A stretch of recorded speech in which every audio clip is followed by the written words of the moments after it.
আসসালামু আলাইকুম এভরিওয়ান। আজকে যে সুন্দর উদ্ভিদটি আমার সামনে দেখছেন, এই উদ্ভিদটির যদি বিজ্ঞান ভিত্তিক নাম বলি তাহলে হচ্ছে ইউফোরবিয়া হেটারোফিলা। তো এই উদ্ভিদটি হচ্ছে একটি অর্নামেন্টাল প্ল্যান্ট এবং এই প্ল্যান্টটিকে মেক্সিকো থেকে নিয়ে আসা হয়েছে।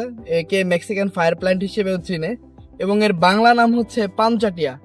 তো মজার বিষয়টি হচ্ছে এই উদ্ভিদের এই যে পাতাগুলি দেখছেন, এই যে অংশটুকু লাল হয়ে গেছে, যখন এটিতে ফুল আসে তখন এই উদ্ভিদের এই পাতাগুলি লাল হয়ে যায় এবং সেটাকে আমরা ফুল হিসেবে ডিক্লেয়ার করি।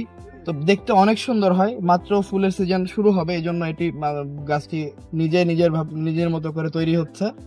তো আজকে আসুন আপনাদেরকে এই উদ্ভিদের কয়েকটি ঔষধি গুণাগুণ সম্পর্কে জানাই। তো এইটি ইন্ডিয়াতে ট্রেডিশনালি ব্যবহার হয় হচ্ছে কনস্টিপেশন, ব্রঙ্কাইটিস, অ্যাজমা এইগুলি ট্রিটমেন্টের জন্য। তো এই গাছের পাতার মধ্যে এমন কিছু সেকেন্ডারি মেটাবোলাইটস পাওয়া যায়। সেকেন্ডারি মেটাবোলাইটস সম্পর্কে আপনাদের আগেও বলেছিলাম।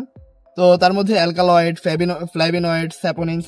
এবং ইন্ডিয়াতে একটি গবেষণা হয়েছিল, সেই গবেষণাতে এটার যে অ্যান্টি মাইক্রোবিয়াল, মানে আপনার যদি বলি যে অ্যান্টি মাইক্রো অর্গানিজম যেগুলি হচ্ছে চোখে দেখা যায় না, অনুজীব, এই অনুজীবের বিরুদ্ধে এই গাছের পাতার রসকে ব্যবহার করা হয়েছিল এবং এখান থেকে বেশ ভালো সাড়া পাওয়া গিয়েছিল।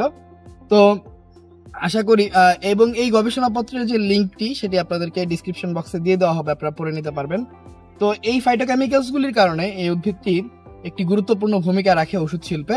তো আশা করি আপনাদেরকে খুব সুন্দর চমৎকার দেখতে একটি উদ্ভিদ, যেটাকে অর্নামেন্টাল প্ল্যান্ট হিসেবে আমাদের দেশে নিয়ে আসা হয়েছে, এরকম একটি উদ্ভিদের সাথে পরিচয় করালাম, যারও কিছু রাসায়নিক গুণাগুণের কারণে সে ঔষধি উদ্ভিদ হিসেবে পরিচিতি পেতে পারে। এরকম একটি উদ্ভিদের সাথে আপনাদেরকে পরিচয় করাতে পারলাম।